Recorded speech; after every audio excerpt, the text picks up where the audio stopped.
What up? What up? What up? What up? What up? What up? What up? Y'all already know the routine. All right, y'all know what to do. Just like the page, like the channel. Just subscribe. Okay. Share, Facebook, YouTube. Whatever you want to do. And if this, you don't have to watch the whole show today No, because no, no. They do. They do. you need to watch Listen, it all. listen. Your energy is low. That is a low vibration introduction. Just because your team has a low vibration doesn't mean that's what we're going to give to the people that watch our show. Welcome to the Brooklyn Beards and Ball show.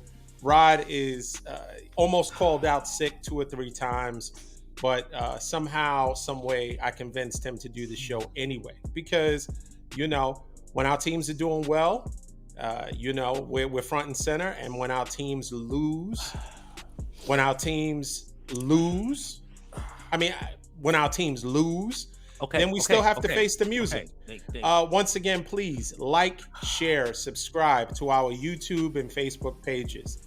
We got to talk about Week 15. We got to talk about the highs and the lows, with the Cowboys. But you all right, Rod? I'm okay, man. I'm okay. I'm Okay, here. I'm here. Welcome, cool, America. cool. Well, let's get into it.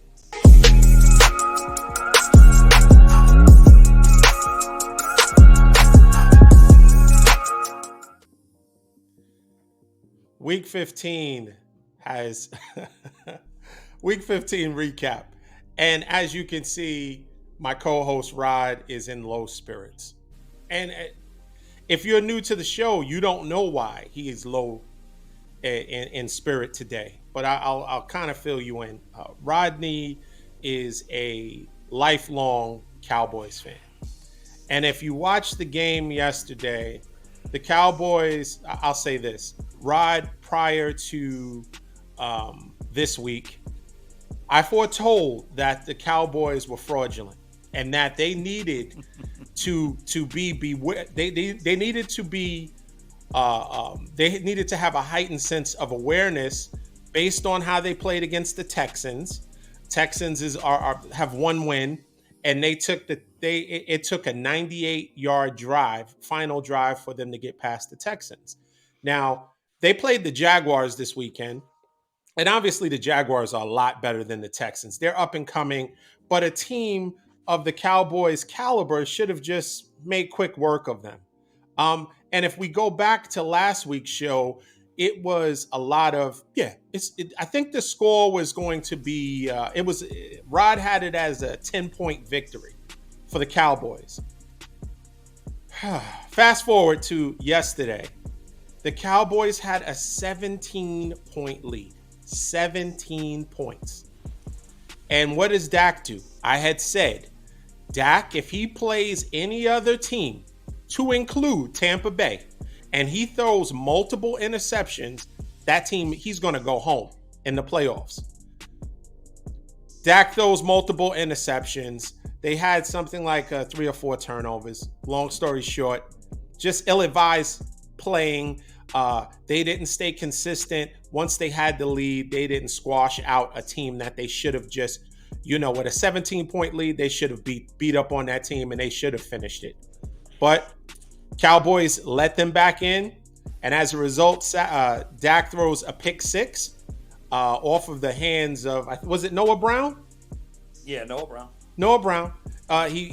That's his number one receiver, because Dak, in crucial plays, he's throwing to Noah Brown. CeeDee Lamb is somewhere, but he's throwing to Noah Brown. So he throws to Noah Brown. It tips off of Noah Brown's hand. Pick six. Dallas loses 40-34. What say you? All right. Okay. All right. D, as I told America, I want y'all to know, I told D prior to us coming live on this show to bring all the heat, which he is doing so far, and he'll continue to do it through the remainder of the show. And so it's okay. It's okay. I'm down. Clearly, Dallas, their poor play has caught up with them. Then to D's point, we didn't look good against Houston, or at least we struggled to win that game, although they did take the Chiefs into overtime yesterday. Again, just the weirdness of the NFL. I mean, Chiefs won. Well, the Chiefs did win. I mean, we beat the Texans too, but again, but Dallas, again, you can't compare the two, right? Chiefs four straight AFC Championship appearances, so there's no comparison, right? I mean, the standard is different. The Chiefs are allowed to have some latitude, right, when they struggle or lose to the Colts and go into overtime with the Texans, right? Something about that AFC South, right? They just know how to play teams well, right? And give teams fit. Let me break something down here. Okay, so here's the deal. Yesterday's game, I didn't feel good about the game. I did pick Dallas to win 10 points. I felt that we should have, as everybody expected us to, handle this team, right? Now, again, to your point, they are up and coming. Jaguars are looking really good. Unlike the Texans and the Colts, this is a team that has their franchise quarterback, right? And Doug Peterson, give him a lot of credit. He called a great game because what he did, he was able to capitalize off the weakness of the Cowboys. So Vander Esch goes down, right? Who's our best run stopper. Not that we play well against the run to begin with, but he's our most stabilizing force in the backers out of all the backers we have, okay? He gets hurt. Thank God it was only just a pinched shoulder issue there, but he'll be out a couple of weeks, okay? So they was able to take advantage of that. In the first half, we saw a lot of misdirection, a lot of counters. Dallas doesn't do well against that kind of stuff because we don't set the edge well. Our corners play too soft. So again, they were able to gatch us. They gave up over 190 yards rushing yesterday, 500 yards of total offense to the Jacksonville Jaguars, okay? This is an example of what you would call a complete team loss. You ever heard of a complete team victory? Well, this is a complete team loss, okay? How so? Because you had a 17-point lead. Dak is 30-0 when he's leading by 17 points or more in going, in the second half of a game. And he loses, right? Your defense gives up 3 straight scoring drives, all right? And you still had an opportunity when Lawrence fumbles the ball. Shout out to Jaron Curse, but then also he becomes a GOAT later on because he can't tackle a guy. But I'll get to that in a second, okay? You get the turnover. The ball is back with Dallas. You have a chance to kill the clock and make them burn their final timeout. But, McCarthy and Kellen Moore, they want to play hero ball. They want to go for the killer win. They want to put their foot on the neck of the Jaguars and be able to end this thing and don't give the ball back to the Jaguars. But what do you do on 3rd and 10? You throw the ball. And not only do you throw the ball, you go a go route to Noah Brown. Out of all the receivers you have to Noah Brown. Now, CD played great. CD had over 100 yards, 9 receptions. He caught all his targets. CD balled out, okay? I'm going to get to the interception situation in a minute. But you throw a go route to Noah Brown? Noah Brown is not the guy you throw a go route to. First of all, Dak threw the ball so far off, it was out of bounds. Noah wouldn't have had a chance to get the ball anyway. You caused the clock to stop, and that timeout that you would have used to burn, even if you didn't get the first down, you could have ran a draw. You could have ran a slant. You could have done anything to make them kill that last timeout, and it was that timeout that they used to kick the game-tying field goal.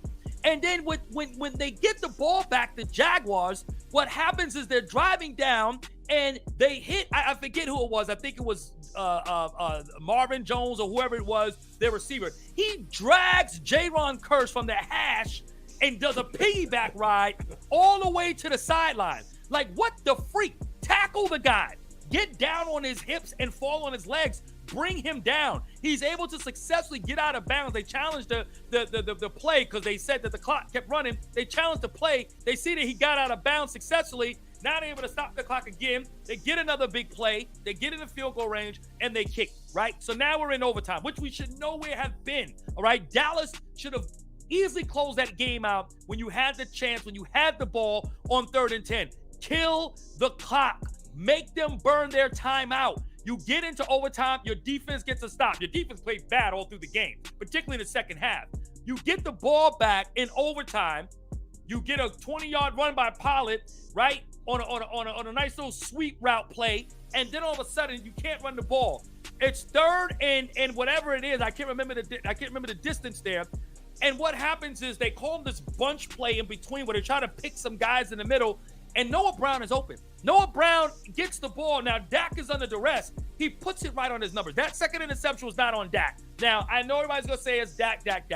Yesterday, Dak actually played a very, very good game. Outside of the first pick he threw, which he got hit on the shoulder, which caused the ball to sail. Not making any excuses, but again, Dak did play very well. He actually had a high QBR rating than Lawrence had yesterday.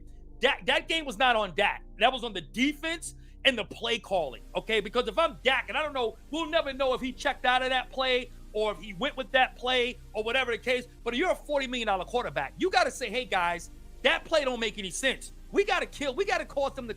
I'm going back to the regulation possession. I'm all over the place right now, D. So just follow me, okay? No, follow me, America, because I'm all over the place, okay? But I'm getting there. I'm getting to my point because this is so frustrating. Because then Noah Brown, the ball hits him between the 8 and the 5. Now, up until that point, D, Noah Brown was having a good game. Scored 2 touchdowns, had 6 catches for about 76 yards or so. He played very well, okay? And he's your third receiver. Michael Gallup, I don't know. I guess he was in Jacksonville. Maybe he was left at the hotel. Maybe he was on the bus. I don't know where he was, okay? 1 catch, 1 decent block. That's about all he did, okay? He was gone in that game. It was all CeeDee Lamb. And then going back to that regulation play, when you went to a go route to Noah Brown, they triple team CeeDee. And even on that last play in overtime, they ended up double teaming CeeDee. So CeeDee was not going to get the ball. They was going to make sure if anybody was going to miss the ball or drop the ball, in Noah's case, it was going to be somebody else other than CeeDee Lamb.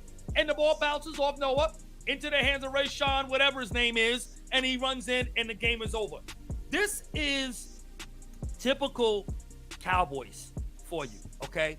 And this was a complete team loss. From the play calling, the fact that in certain drives when Jacksonville got momentum, D, when we should have been running the ball, certain drives where you still only got Zeke out there and there's no Pollard, when you feel the shifting of the momentum and there's a shift in the building and you see Jacksonville getting momentum, you got to be able to get some big play guys. We don't know how to scheme guys open. We don't know how to use our weapons. We don't even know how to use Pollard still effectively in certain plays. Line him up in a slot. Find ways to scheme him to get open. Your receivers don't get separation, so you got to find ways to get these guys open. You got Turbin back there, a real big threat in the punt return. You can use him in some slot situations. You can use him in some reverses and other plays. Get creative. I mean, we have none of that to our disposal. I don't know what Kellen Moore does with the way he play calls the game and his feel, his ability to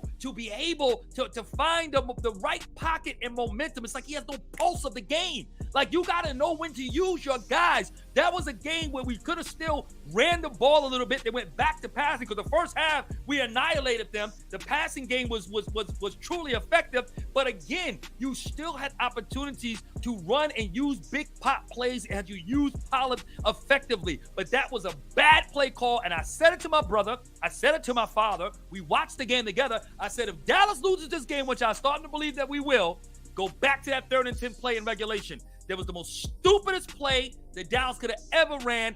Everybody knows you run the ball so they can burn their last timeout. That's how you win the game. Forget trying to be bravado and trying to, show that we're going to just stomp on them. You shouldn't have been in that situation anyway. So it's too late to be all of a sudden, I'm gonna be masculine in this decision. I'm gonna just put my foot on their neck. No, you shouldn't have been in that situation to begin with.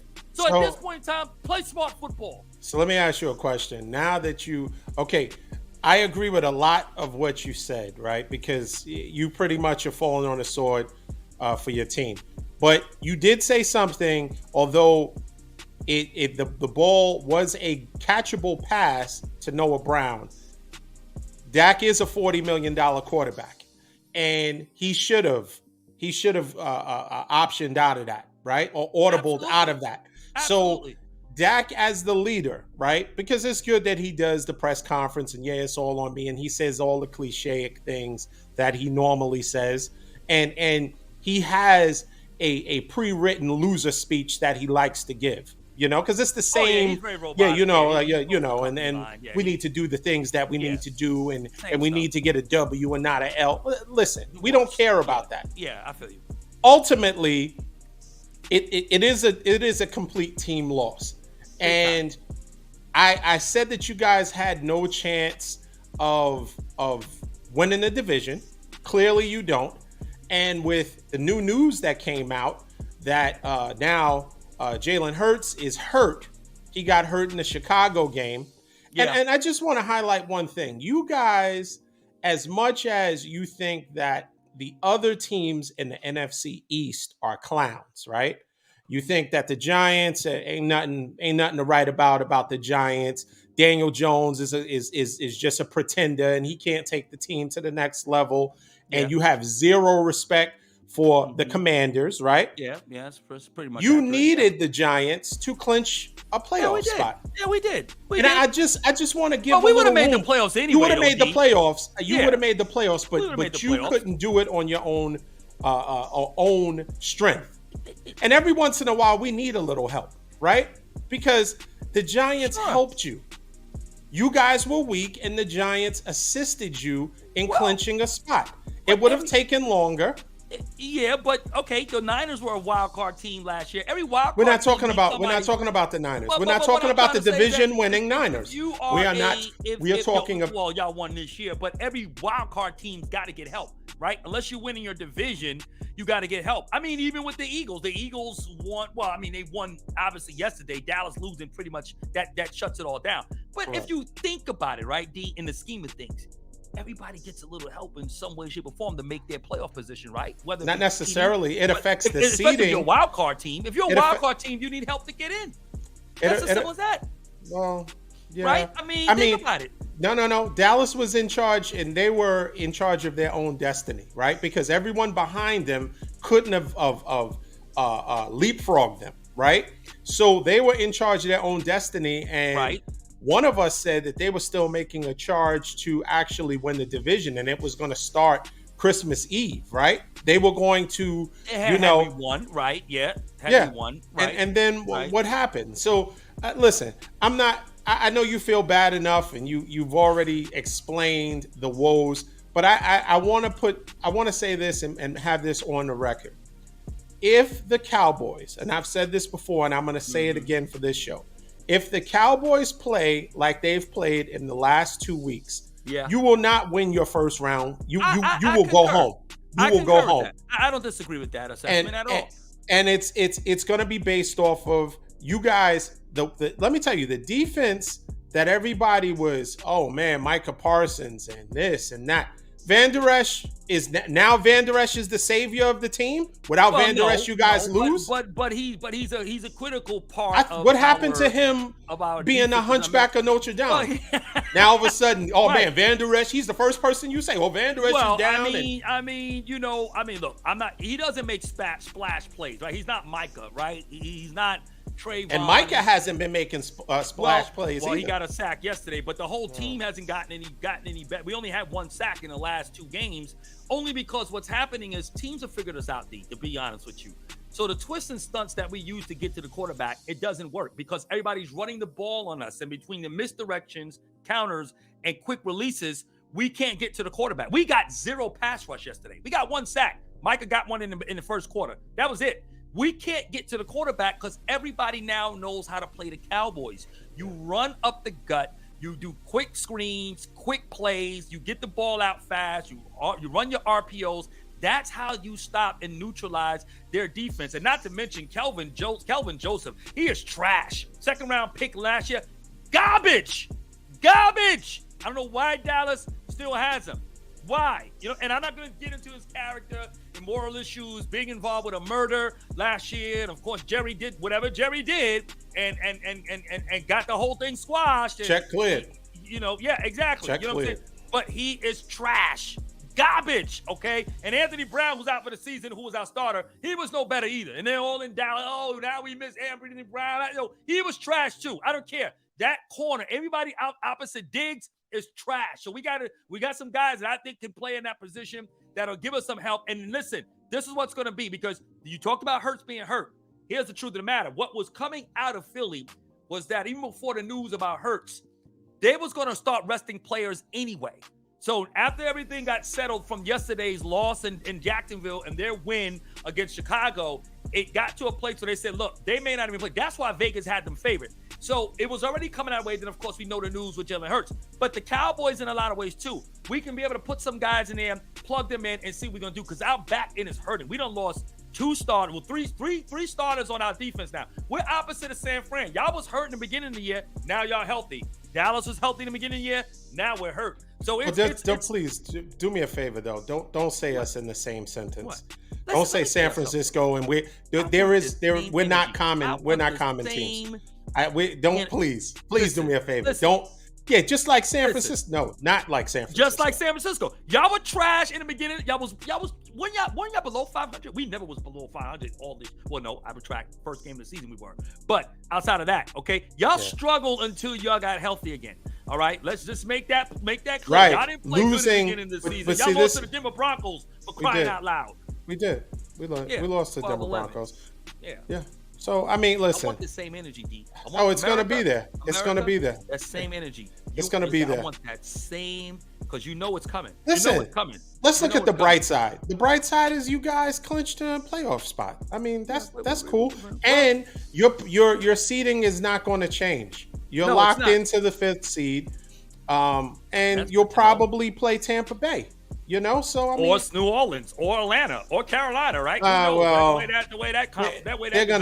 they're gonna see to it that Tom Brady is in the playoffs. They're gonna, this should hopefully be his last year because, real quick, Tampa Bay looked terrible. Forget about it. They had a 17. There was a lot of blown games this week. 17 point, another 17 another point 17 lead. Point and you so right. that works. That's who you should compare yourself to. We both lost 17 points. Don't ever say the Niners and you guys. The way we've been playing, don't mention the Niners. Y'all are playing good. Y'all just need to see an offense. That's all. And you know what? I don't think the next best offense you'll see in the playoffs will be the Cowboys. Or the Eagles. That's it. Those are. We'll see what that defense is going to look like against a real. If you guys offense. make I haven't seen an offense yet, other than the Dolphins. That was it. If you guys make it to see us, you should only hope. Yeah. But listen, let's go on to the next game. Listen, all right. The Giants. All right. I'll just up now. I got it all off. We'll briefly talk about the Giants helping you guys out with a extremely questionable call. I mean, listen, big time. Two things. Listen, two things really affected the Giants winning that game. The first one was Terry McLaurin speaking to the line judge, making sure he was lined up properly. They clearly, he's talking to him, and that is common, for them to make sure that they're lined up. He looks at the line judge, asks him, the line judge gives him a thumbs up. Then he gives the line judge a thumbs up that, hey, we've spoken. I'm lined up properly. The second he moves, they throw a flag. So that's happened already to Dallas too in the Green Bay game too. They did that to us with Jalen Tolbert when he was lined offside. Look, I just got to bring it out because it happens. Okay. I mean, that's what the refs do. Don't listen to the ref. That's what it boils down to. Okay, so that's the first one, right? Yep. Then the second one is the blatant, obvious, I mean, just egregious. It was egregious. Pass interference. Yep. I mean, the guy was sitting on Samuel's shoulders. Yeah. Long, and there are so many screenshots. So I know everyone says, "Oh, it's a bang bang play." It was very, very obvious that he was there way before maybe even the ball was even released from the quarterback. He was on top of him. Right. So that call, no pass interference in the game's over right there. So you got a lot of help.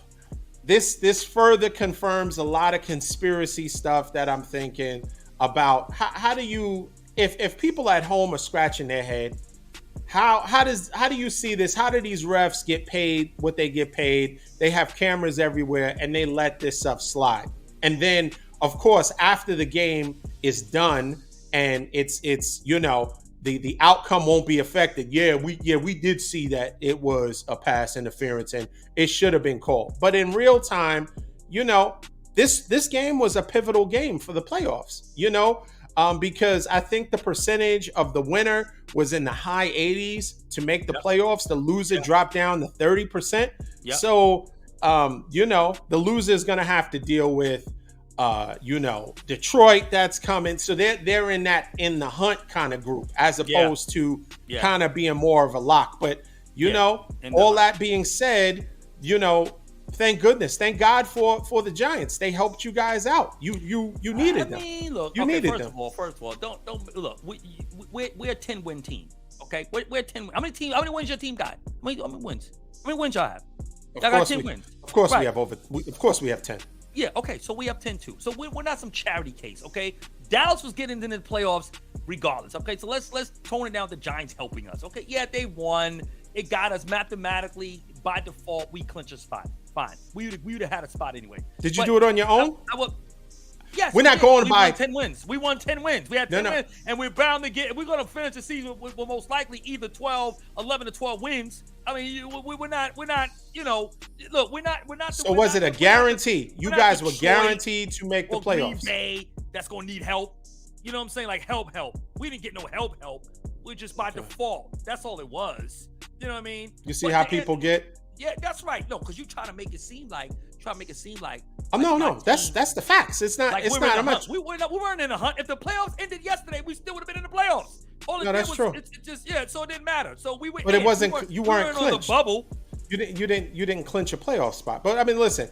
But anyway, let me get to your point about the referees. I want to say this though about the referees. The question is, to me, the NFL can't lose power. They can't lose the ref. They have to keep the referees empowered, because if they don't, then it's going to be mayhem, right? It's going to be just out of control. So the refs get an opportunity, just like in the NBA, they get an opportunity to say, hey, we messed up. And the only thing that really happens to a ref is that when they get graded, then, perhaps they get, they could either end up losing their job, or out of the play. They don't do playoff games or high-profile games. And high-profile games, right? So that's pretty much the most consequence that they would face, and right. So the NFL has to do that. Of course, the Redskins are going to give you we shouldn't have been in that position to begin with, right? One of those kind of corny, lines, right? Exactly. So it's unfortunate. The play was very obvious that should have been a flag, no question about it. You know what I mean? But at the end of the day, I mean, it's two teams that the New Jersey, because they're not the New York Giants. There's only one New York team in the NFL, and that's the Buffalo Bills. Okay, the Giants and Jets are not New York teams. They play in a whole different state. How can you call them the New York anything and you're in a whole nother state? Okay, that doesn't even make any sense. So the New Jersey Giants, they win, but it's not going to make a difference. Those teams, and good and well, they're not gonna do much. I don't even think they're even going to maybe even still get in the playoffs. Don't lose to the Commanders. That's all I'm saying. With the disrespect, won't matter. We probably will, because by that time, I mean, look, we're locked. Now, what we gonna waste time and try to prove what? I mean, at that point in time, we'll be probably either 11 and 5. If we lose to the Eagles next week, we'll beat Tennessee perhaps. It just really depends how it play out, but that game won't matter. I mean, if we lose to the Commanders, it won't matter. They'll need that game more than we would at that point. You know what I'm saying? So it won't matter. Listen, keep this same. You better not lose in that first. I don't want to hear nothing. We won't. You better not. Ooh, I want to do a show every day. I want to do a show every single day. I want new. We won't. Content coming from Brooklyn fans involved. Okay. We won't. All right. Okay. All right. We won't. But you know what? It's so funny that you think that my energy is going to change based on our team. It's not. I think it's how a team is going into the playoffs, right? And that makes a difference too. It makes a difference. And we're not talking about momentum. We're talking about all of the how a team is structured moving into the playoffs. And I like the way our team is set up. I just like the NFC. No question. I said that. I told you that last week. Y'all are the best team in the NFC. I have no problem saying that. Did. Y'all are. Yeah, you did. And I so listen. I still don't want to see y'all in the. Now I don't want to see y'all in the first round. I mean, we won't now, but definitely not. I'm glad that is. I'll be honest with you. I don't want to see you in the first round. No. I want Dallas to at least get to the second round, and maybe if we can see y'all in the NFC Championship game, then that'll be nice. But depending upon how it works out in the playoffs, so we'll see. But no, I don't want to see y'all in the first round. The Niners are dangerous right now. Y'all are cooking with crazy grease. Your defense is good, both against the pass and the run. You got a real legitimate defense. You got a pass rush, and your offense is just off the chain. I mean, Kyle Shanahan can just do whatever he wants to do right now. Y'all are rocking. I appreciate. No, really, I appreciate that you're saying that. I do appreciate that. The misdirection that you talked about, that is a weakness of the Cowboys. They don't respond well to misdirection. No, we don't. Definitely, you don't want to RPOs. see us. I No, mean, you no, don't that's want why. you No, don't. because y'all run a lot of that stuff. I don't want to see. That's why I want to see an NFC. Like I want to see a statuette like Brady or Carolina, or the Falcons, teams that don't run that stuff. I You know will what I'm say trying to this say? though. So If by chance, and I know you're gonna laugh, but if by chance Detroit gets in, I think Detroit could be a problem for you guys. Say whatever. Listen, say whatever you want. Downplay them. Detroit might be a problem. they're 6-1, right? In their last, and that one came from, right? Okay, so and not to say that matters, but they are a different team than they were when we beat them. They're not the same team, but I don't think Detroit. The only team that I am concerned with is the 49ers. I'm not even worried about the Eagles because we can beat the Eagles. We can beat the Eagles. We can. I'm not worried about the Eagles. I still don't think the Eagles are a good team, but they're not scary. They don't put any fear in anybody's heart. The Niners, yes, that's a whole nother difference because you're physical, the way you guys scheme, on every side of the ball, every unit of the Niners is good. I'm not. The Eagles can be ran upon, and I think this show yeah. more and more as we talk to each other. I'm finding it to be very therapeutic for you. Get out all those feelings because really. Listen, the more you say it, the more you'll be convinced that you can beat the Eagles. Clearly, we can. The Eagles have a very good running game. The quarterback is the quarterback had 3 rushing touchdowns yesterday. I think you will have major your own admission, right?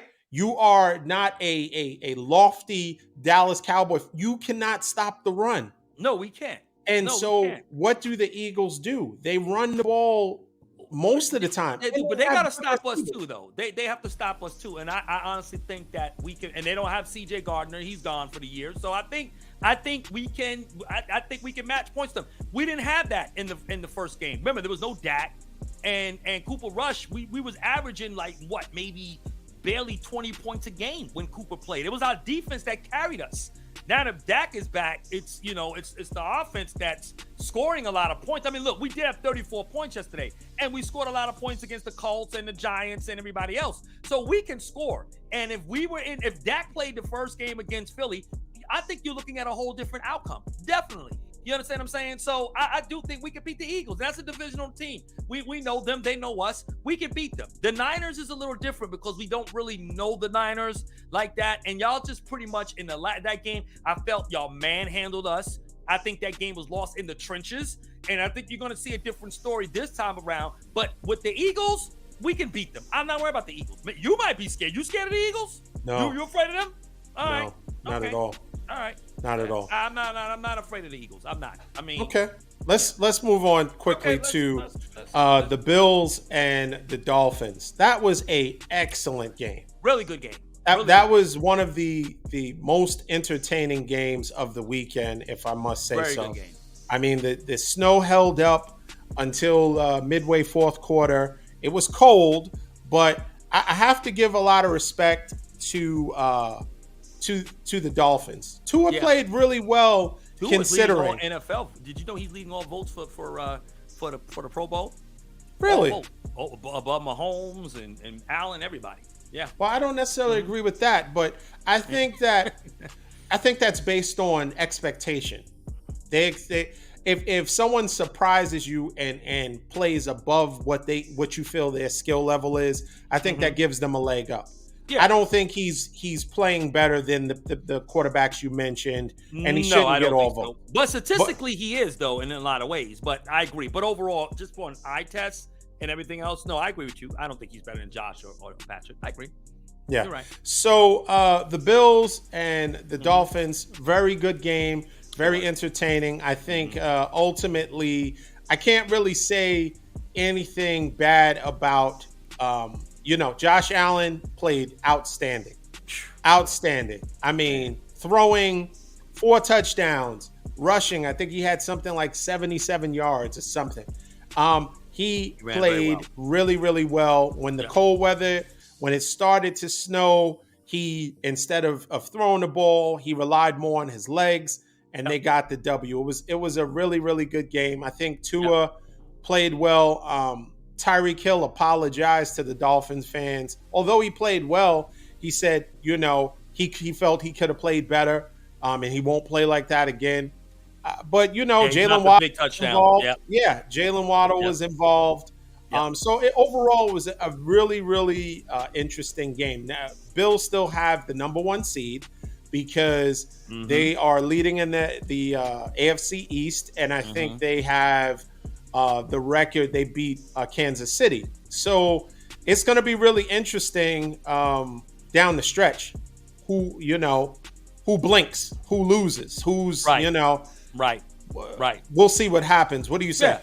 No, I agree with you. I think that's a tight race, and that's really what you like. Again, this is all evidence of the NFL just having so much parity, right? Because again, you just don't have that true dominant team that has a lot of separation over everybody else. The thing with me though, I'm a little nervous again, and again, like you said, kudos to the Dolphins. I think they quieted the noise about them being able to play in inclement weather. They did very well, and I thought Tua played well, and Mostert, right? I mean, my gosh, that guy had a field day. So if again, you can run on this Bills defense. I think you brought that out in the last episode when we previewed the game. You talked about the Bills and their struggles against the run, and clearly the Dolphins exposed that. I won't say a bad call. It's actually a very good call. It was just a bad what do you call it? A pass interference that actually put them in position.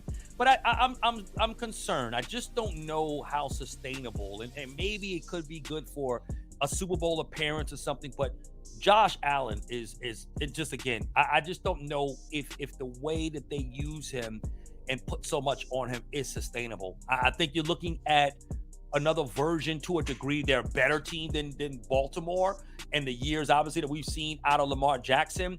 But I just think when you get into the playoffs, I don't know. And look, they fared very well in the playoffs, right? And Josh, we know is phenomenal. And we wouldn't be surprised if they get to the AFC Championship or even into the Super Bowl. But at the end of the day, I just don't know how sustainable that's going to be. But again, great game, but Buffalo's got some holes. And you and I said it in the preview. I don't think that they are as dominant as everybody expected them to be in the beginning of the year. We really thought they was going to really get some separation with KC, and a team you got to really look at. All right, and we know they're going to end up winning their division, so they're not going to be a wild card team. The Bengals. Those Bengals. Shoot. Bengals is a team. They're your AFC version of the Niners and the NFC. That's a team you don't want to see.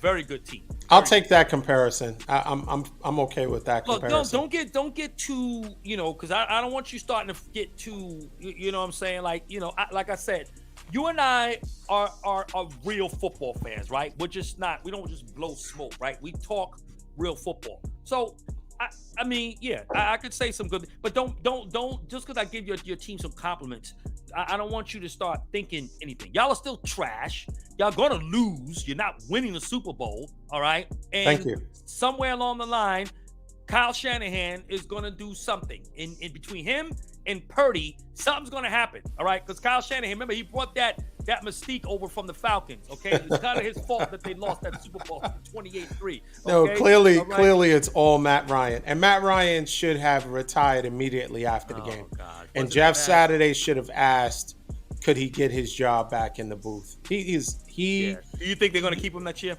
No, goodness no. Although I was talking to some friends of mine, and Irsay is the owner of the team, and Irsay, listen, if you look at Irsay and you could tell he's had the hardest life a billionaire could ever have. I mean, he's right. He's puffy looking. He looks. Listen, I don't know if it's pill. I don't know what it is. But you're a billionaire. I mean, he's had a hard life. Yeah. He looks like so. I can't go by what his decision making is. He might give him a 5-year contract. Yeah, you're right. I mean, based off of what side of the bed, what bottle he's opening right before the press conference. I don't know what he's gonna do. Right. So I can't normally, under normal circumstances, Jeff Saturday should be fired immediately. Like, first interim coach fired. He was terrible. You don't lose a game being up 33-0. Yeah. You just don't lose that. Especially Jonathan Taylor played half a snap, and he was out of the Right. game. But Right. between Deion Jackson and you had what's the second guy? I forget his name. I forget the other running back. I know you're Moss. talking. You had Moss. Oh, Moss. Right. Between Moss. those two, you Moss. could have run the clock enough Right. and ran the ball enough Right. to play aggressive enough to run Right. the clock down. But Right. to allow them to come back and you only scored Right. 3 points in the second half, Yeah. unacceptable. Unacceptable. But he'll be the if anybody will let somebody still be a coach, Irsay will do it. Because Irsay, listen, Yeah. Yeah. He some of loves those him. press conferences, he looks like somebody had just propped him up and he's sitting there.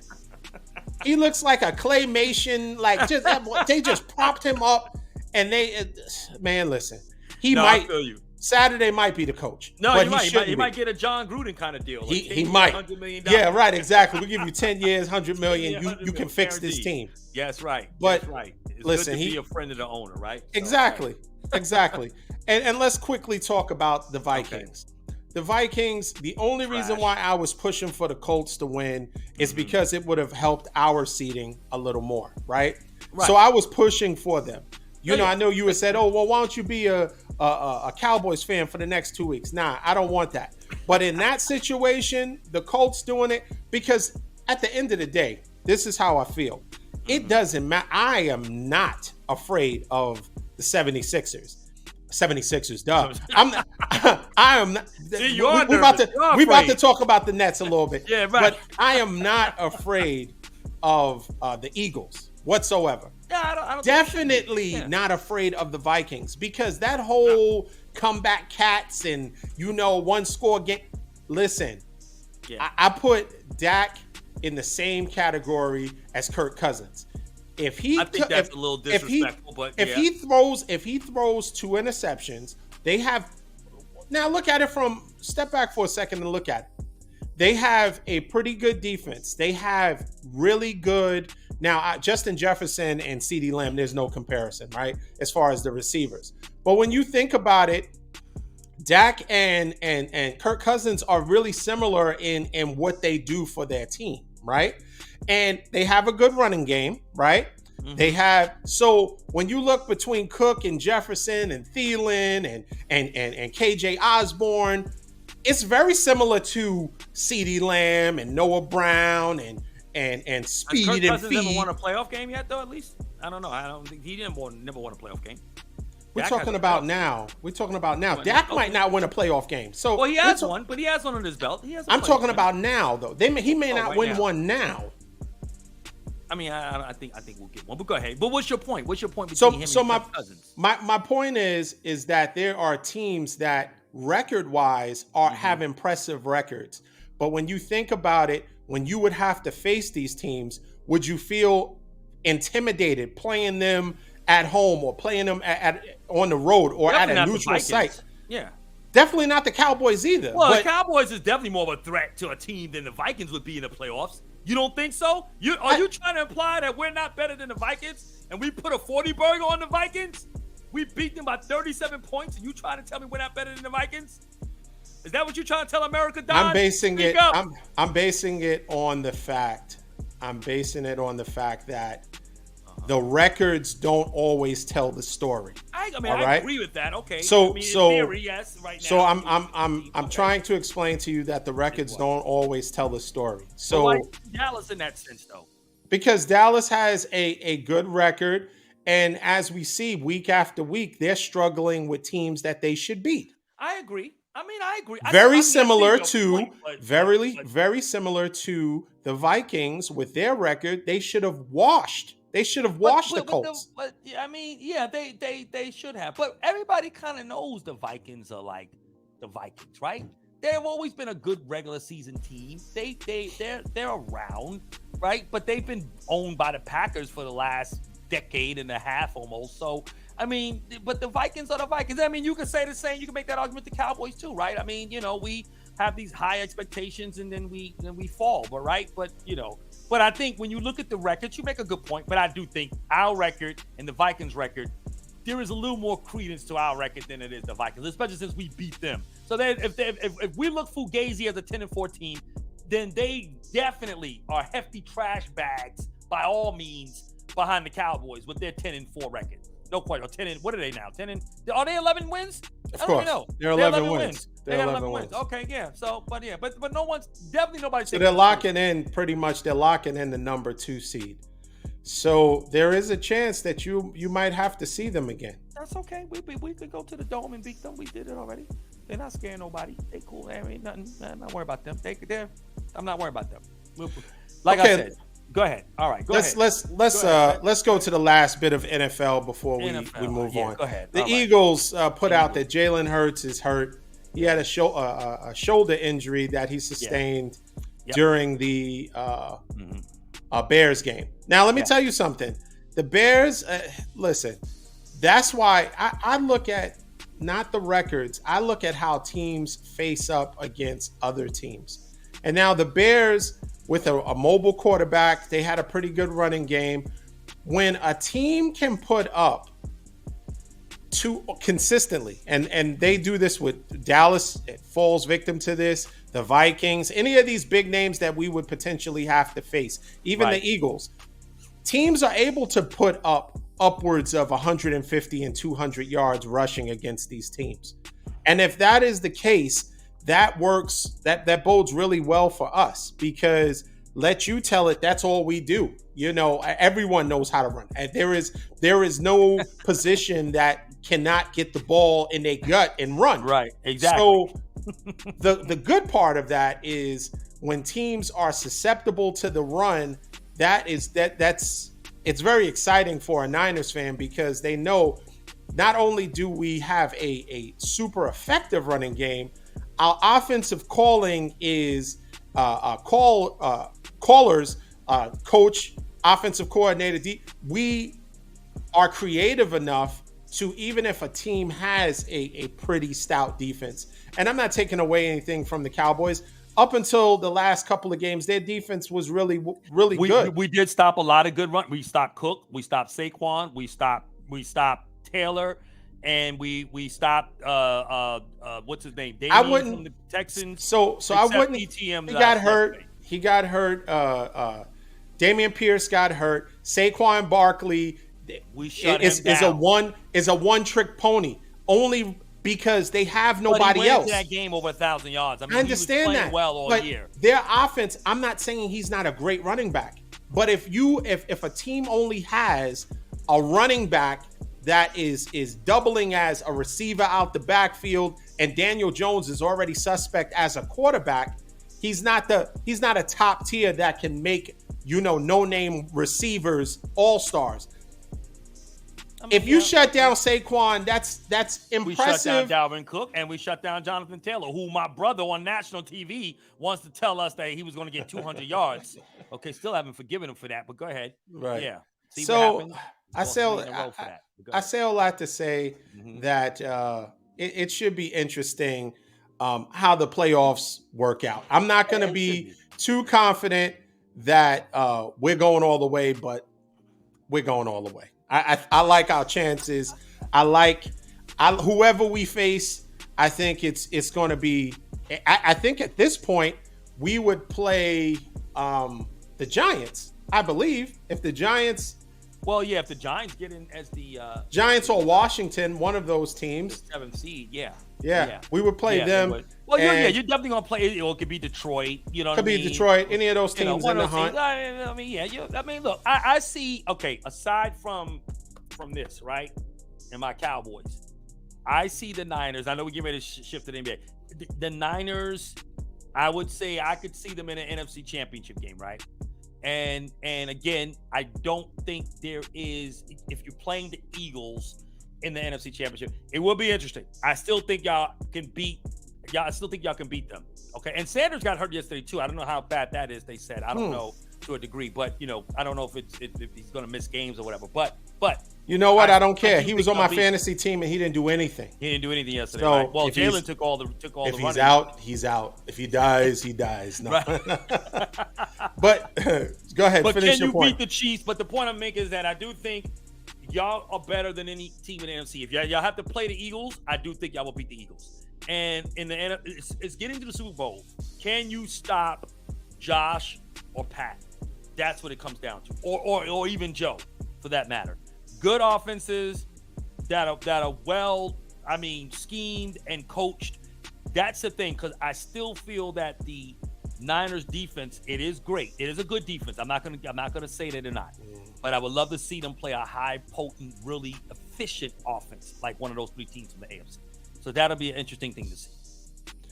Yeah, well, we'll find out soon enough. You know, we'll see. Well, maybe we might not see, because if y'all don't get to the championship game in the NFC, then we won't see anything. That's true. We'll see. Yeah. Okay, well, let's shift over to the NBA.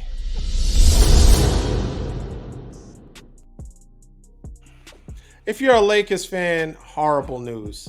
Horrible news. Horrible. Anthony Davis out for a month. You mean street clothes?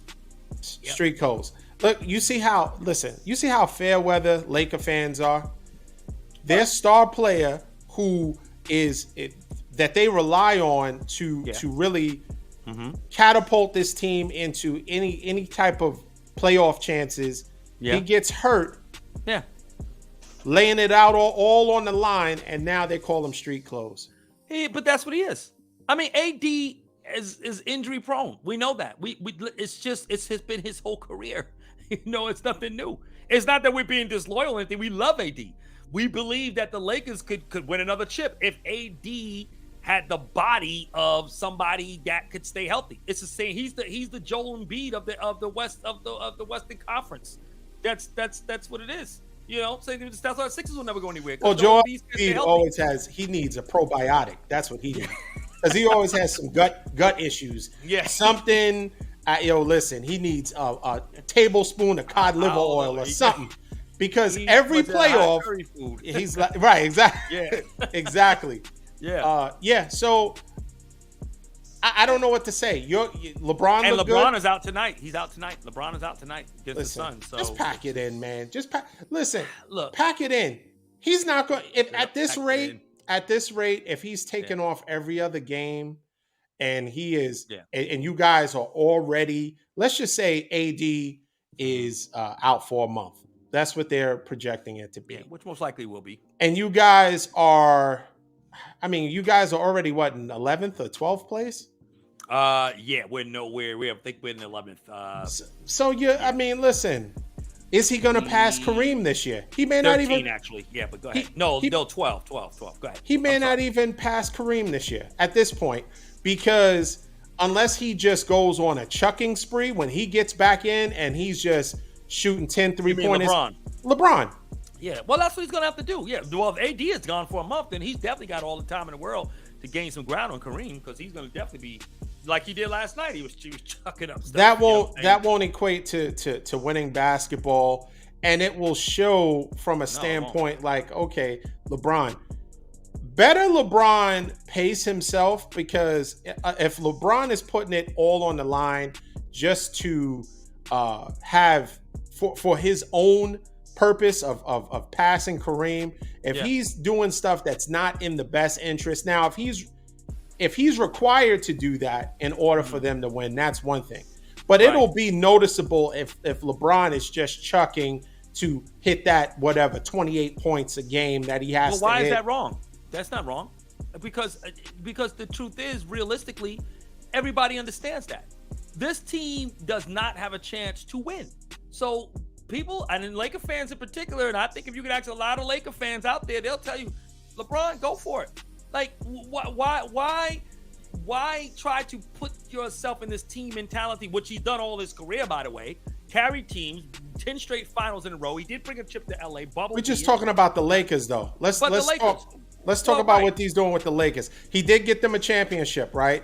Yeah. And we can argue whether it was more if AD was more of the cause, or LeBron, or however, but they got a championship. They got a chip based on him coming to LA with Anthony Davis. But my thing is if, and I understand now, if he starts to do that, then I will understand even more so why Jeannie Buss will not be willing to give up those picks, because LeBron is basically, at this point, forego beating Kareem's record.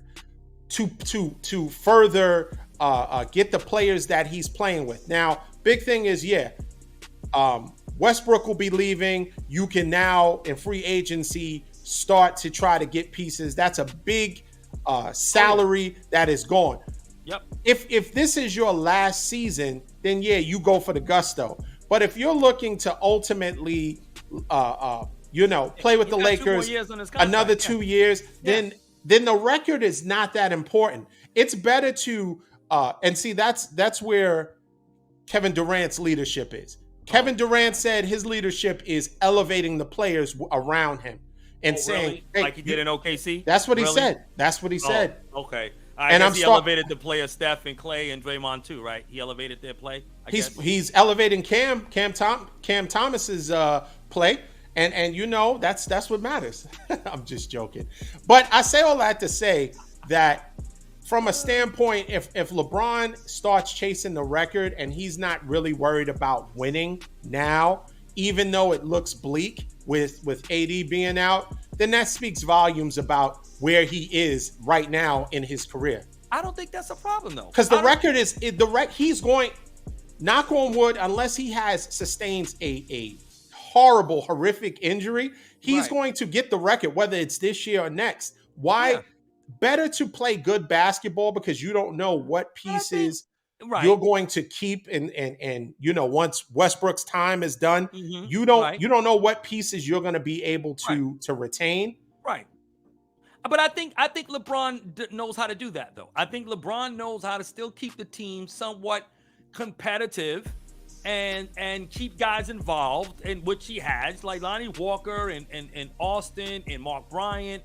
These guys have played really, really well. They've come on quite nicely, right? And so I think LeBron, again, because it is in his DNA to be that type of player, but I think he can still do that, to what you're saying, and still go for the gusto and surpass Kareem. And I think he knows, as everybody in the Laker brass knows, and the fans that know basketball, we know that the Lakers are not, we're most likely not even going to make the playoffs. We're not. Forget a play-in. It's not going to happen. So right now, the season ends, Golden State is in the play-in, right? Well, that's going to change by the time we get closer to the end of the year, right? Because Golden State can do what they do, right? But you gotta. I mean, their chances are better than the Lakers. I mean, way they have better than the Lakers, better right? personnel than the Lakers. Absolutely, and the Lakers know that there is not much to play for. Like, they're not giving up the picks. So they're going to, like, to your point, they're going to end up probably just letting Westbrook walk. They got a salary now they can keep, and he's off the books. So I think they're going to look more towards next year. I think they're looking at the pieces that they have around them right now to say, okay, who can coach it? Who can we keep for next year? We got money to spend. Who can work with some of these young players without interrupting their development, and they can still be complementary to maybe another superstar that comes in, right? But again, you got another year on the books for AD, right? Because, I mean, you only get older, right? With every year that goes by. So you're going to be more susceptible to more injury. And I really think, if you ask me, I'm going to be honest with you, I'm not opposed to them considering a trade of some kind for AD.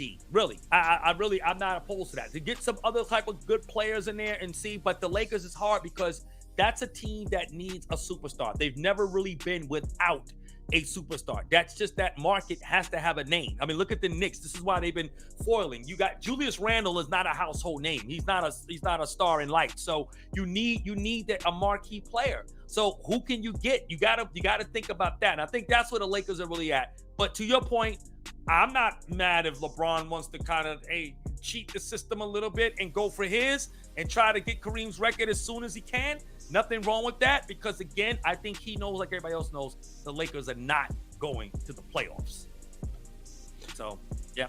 Yeah, well, I mean, it is what it is. I mean, Laker fans, I'm realistic that, their playoff chances are slim. Absolutely. No but I think from a standpoint of showcasing, now utilizing some of those players that are deeper on the bench that aren't getting the time, you really gotta see what you got, I agree. Because you might have some diamonds in the rough that, given the opportunity, getting some playing time, they could gel and, kind of go from there. But the fact that if it just becomes a chucking situation and he's just, hey, listen, I don't Yeah. care how He efficient won't I chuck am, like that, but though. I mean, That's not LeBron. sometimes Not a chuck. sometimes LeBron takes some ill-advised shots because he can Age. he can drive to the hole Not and anymore. get or go in the post and get whatever he wants. But when he starts doing that dribble, jump to the left and shoot, that's not a high percentage shot. That's fatigue. No, it isn't. But I think that's just fatigue. LeBron just doesn't. He can't with regularity drive to the hole and bowl everybody over like he used to all his career. He just doesn't have the energy for that anymore. He just He's can't. 38, so that's Yeah, fair. Yeah. Yeah. It's not a problem. Okay, well, let's move over to a team that is winning A team. quietly. A non-championship team. Yeah, that's true. No That's true. rings. Zero. That's fine. Zero. That's Yeah. fine. Mhm. Some of the players that play there do have rings, but Yeah, I mean the yeah. Nets. With Let's some talk. help, but go ahead. Let's Bus talk drivers. about. Let's talk about. Oh wow. Oh wow. Couple bus drivers there. That's Yeah, cool. yeah. Listen, when people say that, you always have to consider the source, right?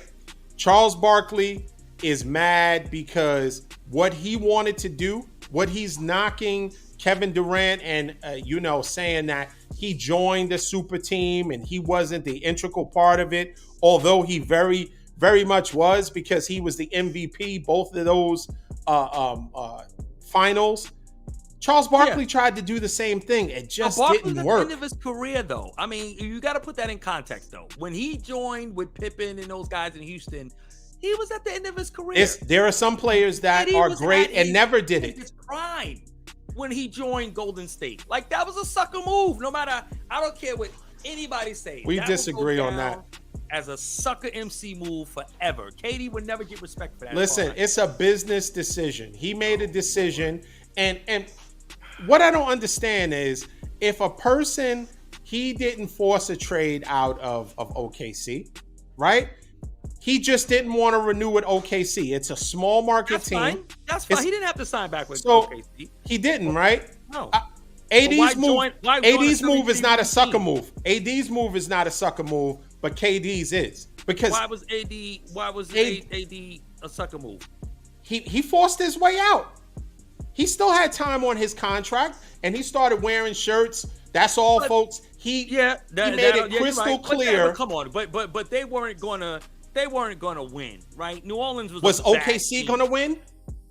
Now they had a better. They had a 3-1 lead against Golden State in the fucking. If you want to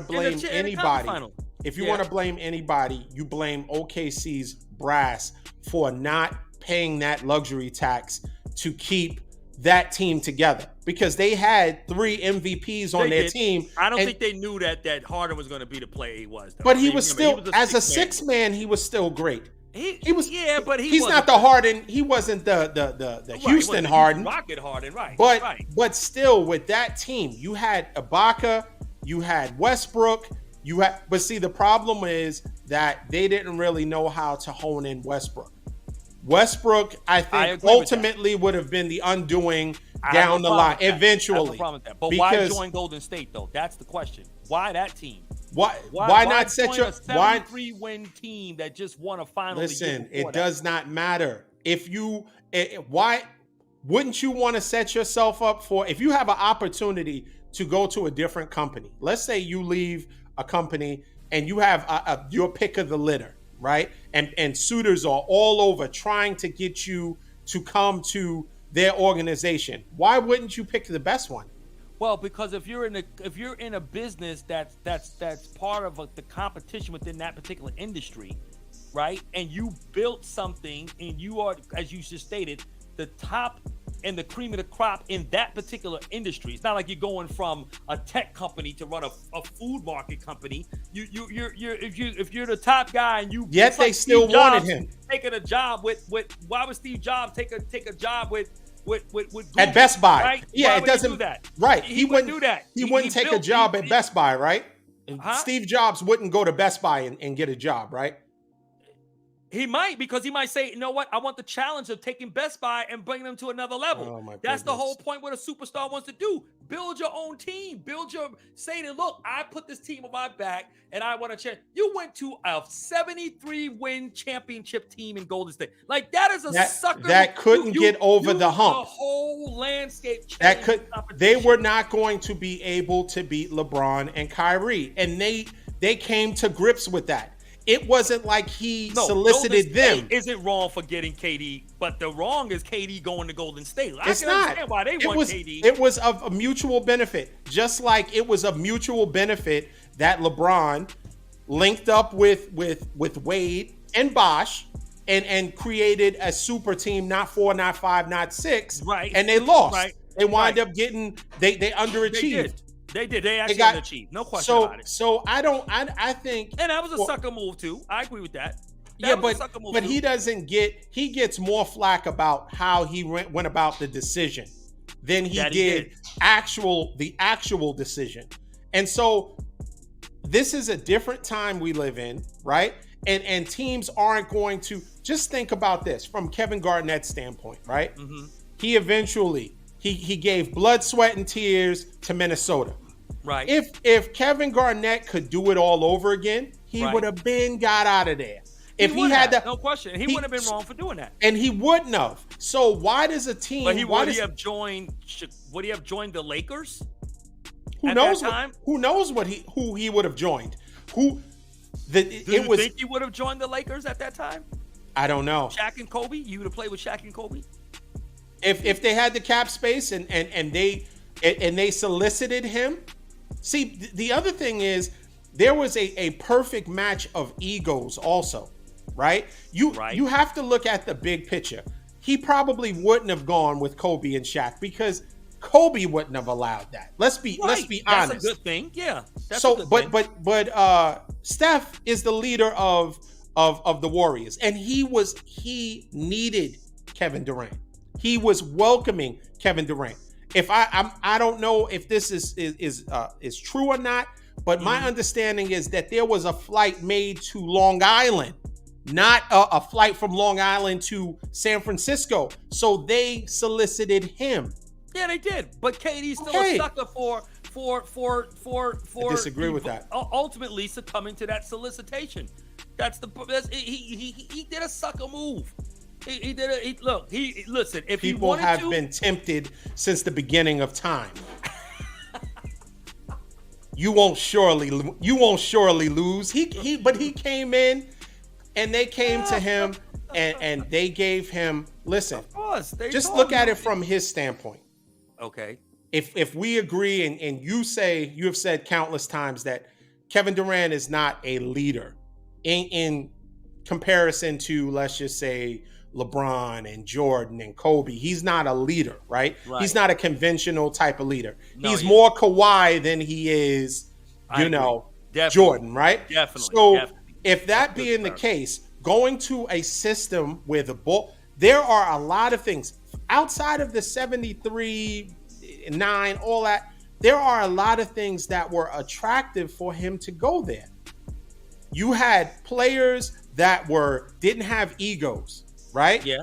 You had players that were, now just think where he left. He was the OKC brass was starting to lean more towards Westbrook and kind of not, there wasn't a hierarchy, like a kind of, hey, listen, everybody is going to master where they fall in this rank, right? Right. And if he probably would have stayed if Westbrook was content in being Robin. Right. But if you have that battle with him trying to be Batman and your efficiency is not up to par where you should be taking those shots, then therein lies the problem. You go to a team where the ball is moving, they don't care who takes the shot as long as it's a good shot. That is an ideal situation for a player that wants to, quote unquote, just hoop. That was a ideal location. And okay, all right. Couple that with the fact that they came to him and solicited him. He was a free agent. He didn't force his way out. He wasn't wearing goofy Warner Brothers shirts. That's all, folks. He wasn't doing that. He just said, you know what? He didn't. I'm in a position where there were other players, in the past that didn't have the freedom to make a decision in the best interest of their career, in the best interest of their longevity, in the best interest of, where they fall in the history. Because say whatever you want. You don't have to like it. You can say it's a bogus move. You can say it was a sucker move. Yep. You still have to say NBA champ. Horrible. Before you say NBA champ, you have to say MVP. I tell you where you made a good point at, and it actually supports. I make a lot of good points. About, once in a while. But here's the point that you made that I think really kind of supports what I've been saying, right? We know KD is not a leader, right? He just wants to hoop, right? He's not the conventional leader like you said. So in that regard, it does make sense why he would go to a team that's a well-oiled machine like Golden State, right? Everything was there. And supposedly he learned how to play within a system. It helped elevate his game to really see how basketball is really played within a true team context, coming out of what he had with Westbrook. So in that sense, maybe that, that kind of makes some sense, based on the logic, because again, KD was not going to be able to go anywhere else. Even if he paired with another superstar, right? He still would have been considered the guy that was going to have to take that team, right? But there was zero pressure on him going to Golden State because all he wants to do is just hoop. And that's what he did. I disagree. And so that's because he can't lead. He's not going to lead the Nets to a championship. That's not going to happen. And he's not a guy who is going to elevate other people's play to that level. KD is what you call really a player of who is one of the greatest players to play the game, top 5 probably all time, arguably. Great, and I wish I could have a KD on the Lakers. Okay, so trust me, you are in a good position to have KD with the Brooklyn Nets. The boy can ball. There's no question about it. But a guy who can lead a team and win, he's not that type of player. He's not that kind of leader. He's not a Giannis. He's not. Kobe had to learn that later on, right? Kobe found that out the hard way, right? That's why they had to get Phil Jackson back, because Kobe, within the context of himself, he really wasn't going to be able to do anything with that team he had once Shaq was gone. Jordan, we know. Magic, we know. Bird, we know. These are guys that knew how to elevate their players and their team, where their teams got instantly better. Listen, KD is great, D, no question about it, but it was going to go down in history as a sucker MC move to join a team. That's why, what did Draymond say later? All right, we won without you. We don't need you. Go ahead and go. And even though his feelings was hurt because KD was up and out of there, right? Because KD, he likes, again, he gets into his little feelings. He's a little petty himself. You know what I'm trying to say? And the reality is that at the end of the day, they didn't need him. He needed them. And that's really what it boiled down to. You know what I'm trying to say? Hey, but you're right. They would have struggled to beat LeBron and Kyrie. Because they should have lost the first finals they lost to had Kyrie not gotten hurt. Exactly. So right, listen, go ahead. Let's just pose this question to the audience. Pose the question to the audience. Okay. Let us know if you think KD's move to the Warriors was a sucker move or if it was a business decision. That's first question. Second question, do you think the Warriors, the way they were constructed prior to KD arriving, would have beaten the Cleveland Cavaliers with LeBron and Kyrie? Leave comments. Let us know what you think. I say absolutely not. No, absolutely not. But where's the need? But you're trying to. What you're doing with that second question is undermining the gravity of the first question. We know that they wouldn't have been able to beat Cleveland without KD. So they needed that. So they needed him. No, but it's not about Golden State needing KD. It's KD needing Golden State. And going to Golden State was a sucker move on KD. But they can want KD all they want, but did he have to go? That's really the question. Did he need to go to Golden State? And the question is no. Because if you're a great player, such as what he is, then you got to have some pride to say, I'm going to take my team and I'm going to get a team of my own, get a couple of stars to come with me where I'm going to ride the bill. And that's the real deal of it. Because at the end of the day, and what happened? He didn't feel like he was part of the homegrown he was getting slided by Joe Nacum and the brass there in Golden State. Because at the end of the day, he was still an outsider. He didn't feel like he was home. Why? Because you didn't come up in that system. You're an outsider. That's all you were. They only use you to get to beat LeBron. But at the end of the day, he should have gone to another team and try to beat the team that he had 3-1 lead with. Okay. End of the day, you was up 3-1. That got nothing to do with Westbrook all the way. All right. He should have risen above that. And if you was really all of that to that degree, he should have made a move and got Westbrook out of there. That's what he should have done if he couldn't play with him. This is my team. We're going to show who's the team. I need y'all to get Westbrook out. If not, then I'm out. That's a whole other story. But he probably never pushed for that. You know what I'm saying? But your Nets won 9 out of their last 10 games, by the way. So I know. Yeah, they're in fourth place. I know, quietly, below the radar. You know the season don't begin till after the All-Star break, though. You do know that, right? You do realize that, right? I do, and we are getting. Listen, well, I'm hearing some rumblings. I'm hearing that they're gonna make a splash. And they're going to get someone before the trade deadline. No, I don't. I want you to be completely surprised. You can break the news right here on Brooklyn Bears and Ball. You be the first to say it. There is talk that we're going to get John Collins, and if we get John Collins, that is going to be a game changer. I don't know exactly who. Okay. What I would like it not to be. I would like it not to include Ben Simmons. I think it was supposed to be for Joe Harris and a draft pick, and that's fine. Take Joe Harris. Yeah. Go with Joe. Yeah. Vios con Dios. Go. Yeah. Go with God, Joe Harris. We appreciate it. Go with God. See you later. Because Joe Harris, he's a good shooter, but we have enough shooting. We have great shooters.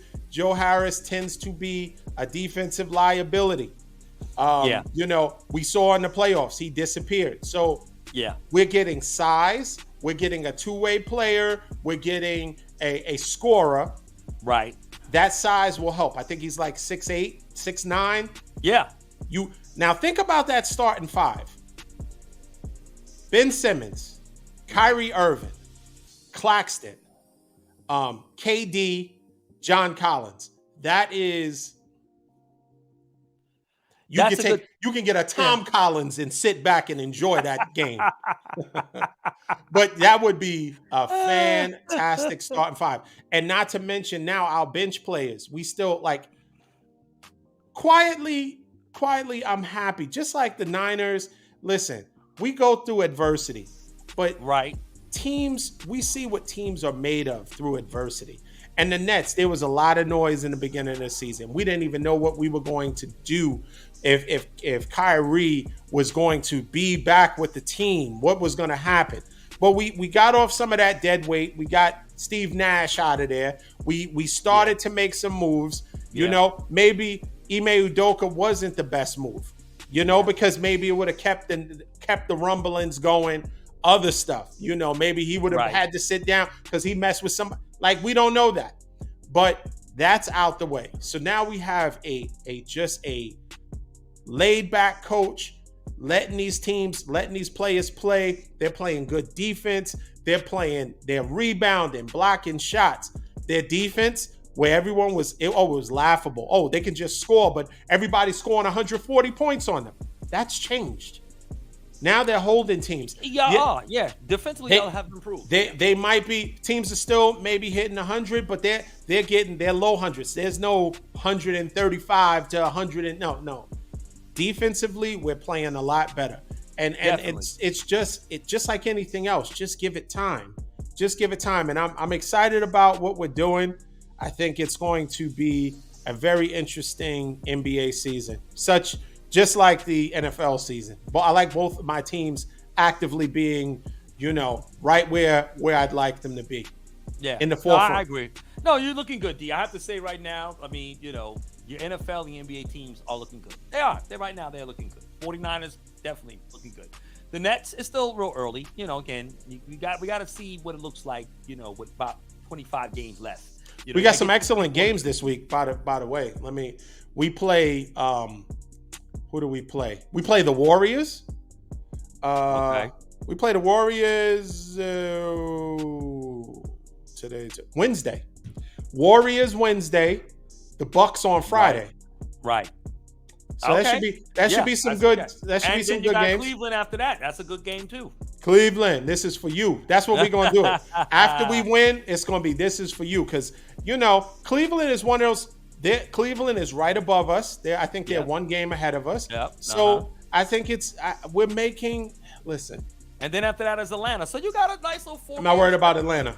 Not worried about Atlanta. We'll see. We'll see. I mean, that's but Golden State and Milwaukee. So this is listen. This is gonna be good. I can't wait to do the shows after those games, just to see. Because if y'all lose those games, then that's gonna tell you where you are to a degree, right? It'll give you. I'm not saying that the season is over. I mean, y'all are gonna be a playoff team, no question about it. I definitely see the Nets in the playoffs, no question about it. But you'll know what holes are there and what you really need to work on, particularly with Milwaukee. I wouldn't even worry about Golden State so much. No. And you're going to be playing without Steph Curry. He's not going to be there. So that game won't We really only play who's in front of us. I know. Right. There we go. Okay. Because I mean, if that's the case, Chris Middleton is not going to be. He may not be playing. Who knows? Well, Listen, he's playing. He's back now, right? Or he got hurt again? Yeah, but I think he might have. Chris Middleton is always injury. I know he's been a little slow coming on though, from what I'm understanding. Yeah. So listen, we only play who we play, and no excuses. If they're on the field, if they're on the field, if they're on the court, and they lose or they win, because if they win, right, you won't say, oh well, you didn't have this, you didn't have that. You wouldn't care if Steph didn't if Steph totally played agree. or not if we totally lost, right? So Right. if we win, I don't want to hear about Steph, I don't care. I'm just saying. I mean, you're gonna beat a team if you beat the Golden State Warriors, which I think you will. You're gonna beat a team without Steph, right? I mean, we gotta be honest, right? I mean, what good is a matchup if all the star players are not there? If KD wasn't playing, right? Does it really mean much if Golden State wins or not? I mean, if they beat y'all without a KD or a Kyrie, even. Does it really say anything? Can you use that as a barometer to measure where they are at this point in the season? I don't think you can. You gotta have the stars playing. It means something when the stars are playing. You know that. KD, you got stars in your team, KD and Kyrie. But I like what they're doing. And Kyrie's been a little on the low lately. Not making a lot of noise. He's been low key balling. I like it. Nice winning. That was a nice shot. Nice close. Yeah. Very nice. Yeah, I'm a Kyrie fan. I am. No, I don't. We don't want you to be a Kyrie fan. Well, look, I mean, I like Kyrie. I never had nothing against Kyrie. I think Kyrie's cool. I like him. I don't care. See how winning cures everything now. But I always like Kyrie. He was a nice guy. I always liked him. I always liked his flat Earth theory. I like his flat. I think I can find scripture in the Bible to support that. Right. Exactly. Well, listen, Rod, this has been a fantastic show. Thank you for dealing and persevering, even though your team looked terrible. And your team, I'm not like Noah Brown, who skipped the media yesterday, who didn't want to talk. Yeah, well, listen. So I'm gonna stand up to my. I'm gonna face real quick. It was crazy, and I just didn't appreciate what they did to Giovanni Bernard. Did you see that? Did you hear about that? And if he would have said, "Get back," and he would have slapped somebody, then they would have been. You ever seen that meme where that old man is like, "Get back"? Yeah. But if he would have did that, because they were relentless. I heard the audio. I didn't see a video. You saw a video? There's a video up. Okay, yes, I only heard absolutely. The audio. Okay. They kept asking him, and he's like, "Yo, I just want to go see my family, and because you've been out injured, and what happened?" And he just basically maturely said, "Yes, it was me. It was all me. It was me." It sounded like some sarcasm though when he was just kind of. Oh, of course it was. Of course, yeah. Because they were looking for him to. I don't know if they wanted him to burst into tears. I don't know what they wanted him to do, but it's like, okay, they lost, and that fake punt and him jacking that up was not the reason that they lost. Yeah, they lost to a superior team. That was the long and short of it. So the reporters going on and on about it. That wasn't a pivotal play. That wasn't like Jacoby Myers throwing it back 20 yards. Oh, that was the stupidest play ever. Did you see? Oh my God! But let me explain something to you. That was the dumbest play. But I'm telling you, when I say that sports is rigged, it's rigged, man. Nobody in their right mind does that. Nobody. here's what we need to do. We're gonna work on this. We're gonna give it our producer, right? And we're gonna work. We're gonna have a segment called Donspiracy, right? And what we're gonna do is we're gonna show clips of plays from Sunday, right? Two or three, the most, and show a Donspiracy play. Yeah, Okay, because it's Donspiracy at tons its of them. best. There's This week tons of them. it There's a was lot of them. unbelievable. That was a Donspiracy play. That was Donspiracy all day. Listen, Yeah, yeah, Ramondre Stevenson, you run the ball for 30 yards. Then, right. then you lateral it back to him. He throws it in the only direction that loses them the game.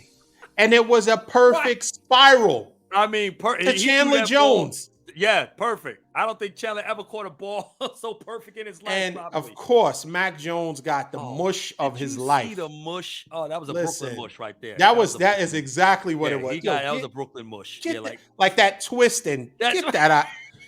That was good, but he mushed him all the way to the ground. That was lovely.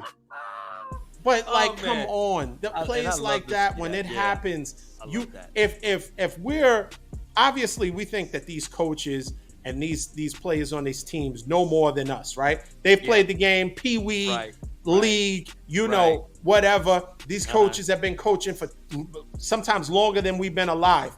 True. And when this stuff happens, do you really think these players are going rogue? Do you really think the play calling when a team has had success and then all of a sudden it goes 180 from what they've been doing that's been successful, i.e. 7 yards a carry in a Super Bowl against Tom Brady, and then all of a sudden you abandon the run? Like, come on. Wow.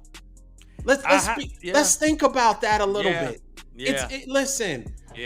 Listen, I know people, they feel, because it's at the end of the day, we have to understand that the NFL, the NBA, MLB, hockey, NHL, everything is entertainment. Yeah, it is still entertainment, right? These athletes are well-tuned, well-oiled machines that dedicate their lives, but it's entertainment at the same time. Right. Anytime you get a fan base involved, people love and tether themselves to a team to the degree where they can't see things that are just up in their face, black and white, that, hey, if it walks like a duck, quacks like a duck, it's a duck. This doesn't make logical sense that you would do this. And of course, by you doing that 180 in the philosophy of how you're running this game, it results in a loss. Yeah. No, I couldn't agree with you more, D. It just doesn't make sense. So then, you know what? I have something to stand on it. So could it be that there's been Donspiracy for the last 25 years? And that's why my Cowboys have not won a Super Bowl. No. Maybe the NFL wants it that way. Maybe they got it cool. Just look, Jerry, you're a great businessman. Keep making money for the team and make money for the league. And you know what? Y'all not winning, just selling your fan base hope does great for everybody. The Cowboys not winning is winning. So, and maybe that's all part of it. So there you go. You know what? That's it, America. I finally got some clarity. Revelation has come to me. It all came Eureka, from my boy, right? Eureka. My boy Don, my co-host. He showed me the light. That Nutso. It's not the Cowboys. Nutso gave you that revelation. Nutso. You hear that, Nutso? You hear that? You hear that? Our third host, Nutso.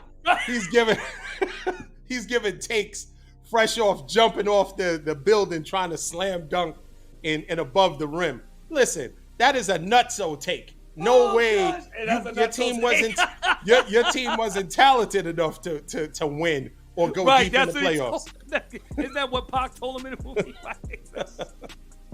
Oh man. Yo. Oh man. Listen. You're stupid, man.